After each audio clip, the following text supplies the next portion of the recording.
ನೋಡಿ ವೀಕ್ಷಕರೇ, ಇಲ್ಲಿವರೆಗೂ ನೀರು ಬಂದಿದೆ.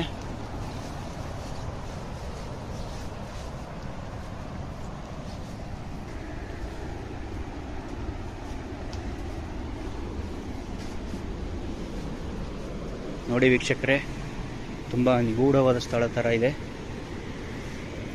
ಈ ಮುಖಾಂತರ ನಾವು ಇಲ್ಲಿ ಚಲಿಸಬೇಕು. ಅಲ್ಲಿಗೆ ಹೋಗಿ ತುಂಬ ಕಷ್ಟವಾಗಿದೆ. ಯಾಕೆ ಅಂದರೆ ಹೊಳೆ ಮೈದುಂಬಿ ಹರಿಯುತ್ತಿದೆ. ಇಲ್ಲಿ ನೋಡಿ, ಸೇತುವೆ ಇನ್ನು 1 ಅಡಿ ಬಾಕಿ ಇದೆ. ಅದರಲ್ಲೂ ಜನಗಳು ನಿರಂತರ ಸಂಪರ್ಕಕ್ಕಾಗಿ ಚಲಿಸುತ್ತಿದ್ದಾರೆ.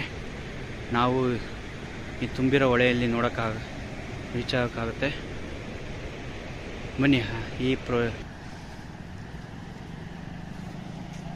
ವೀಕ್ಷಕರೇ, ಭಾರಿ ಮಳೆಯಿಂದಾಗಿ ನಡೆದಾಡೋ ದಾರಿ ಸಹಿತ